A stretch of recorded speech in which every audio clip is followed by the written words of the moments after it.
So in particular, we're going to be looking at the transition from plank into Chaturanga Dandasana, going forward into baby cobra or upward facing dog. So the first option is the most basic.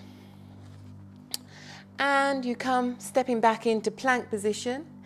And then you simply bend the knees, bend the elbows, put the chin and the chest on the floor.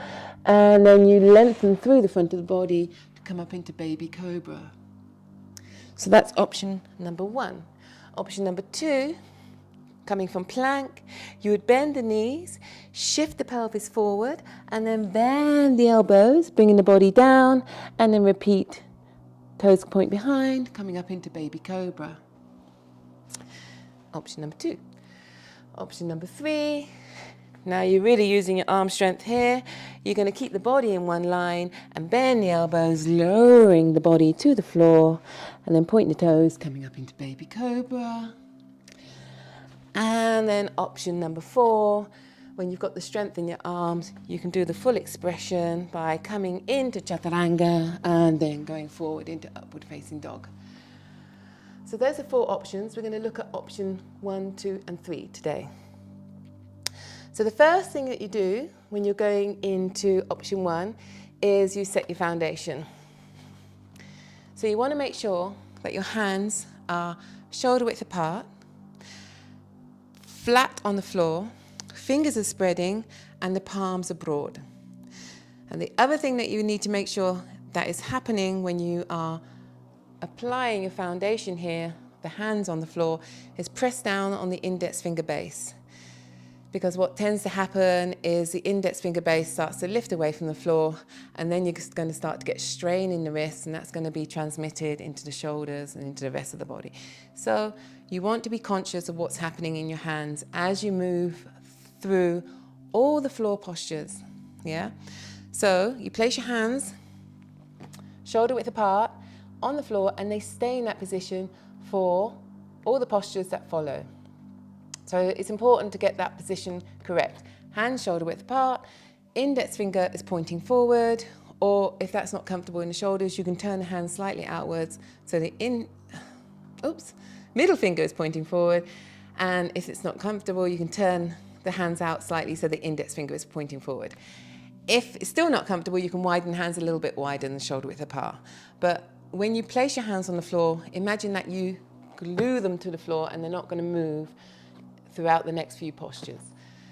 And then the other thing is the feet. You're stepping the feet back into plank. Make sure the feet are in the right position. So the feet will be hip width apart, and in plank position, the toe bases are pressing into the floor. So really make sure you press down through the feet. The legs are active, yeah, so you need to engage the thigh muscles, keep the lower abdomen drawn in, and keep the shoulders away from the ears. Now, these actions are repeated in all the postures.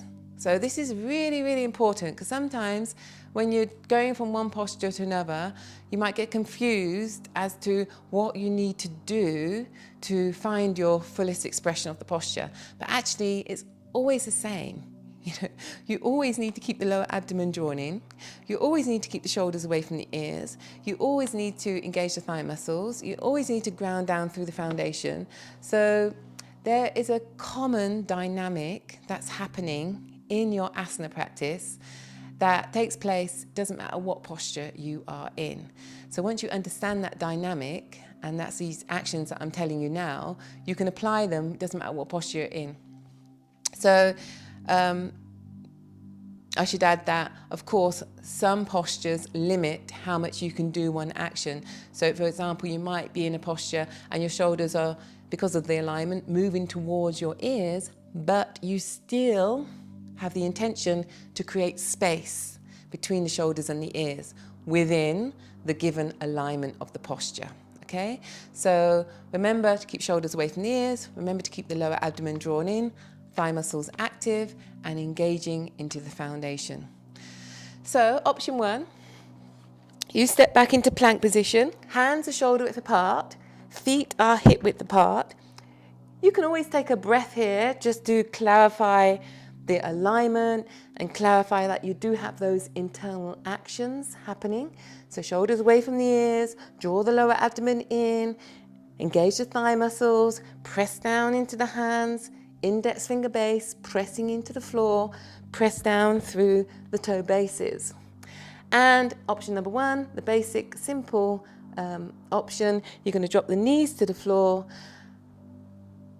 start to press the sit bones up towards the sky as you bend the elbows, elbows pointing back towards the feet, and then chest and chin comes down onto the floor. The hands are still pressing firmly into the floor, and then as you inhale, you start to lengthen through the front of the body, point the toes behind, press the feet down, and draw the elbows down to the floor. So if I take my shoulders away from the ears, the elbows go down. So again, shoulders away from the ears, lower abdomen drawing in, press the tops of the feet into the floor.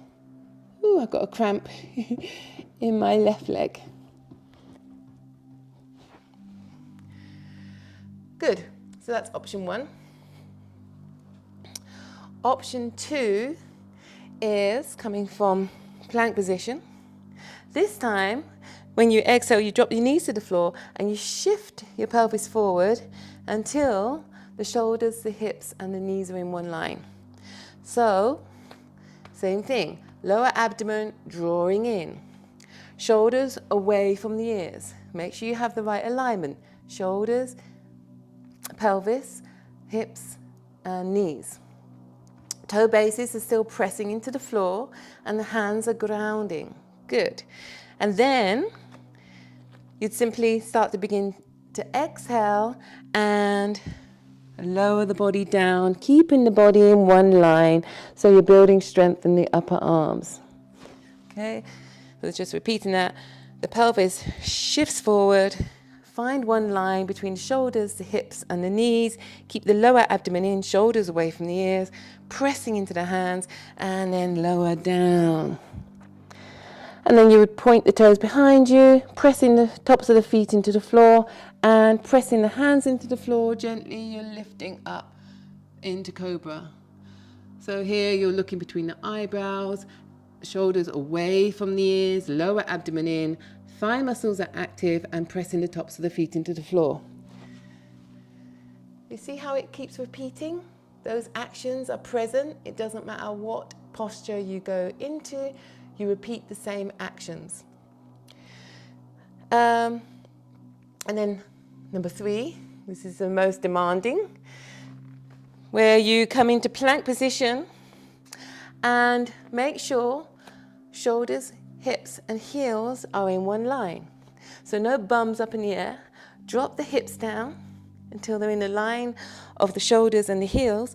Keep the lower abdomen in, shoulders away from the ears, press down through the index finger base, press down through the feet, thigh muscles engaged. As you engage the thigh muscles, the kneecaps lift and center. This is exactly what you want to happen. Whew, exhausting. So, knees, heels and shoulders in one line, and then just simply bend the elbows, keeping the body in one line as you come down, and then you can drop down your body onto the floor.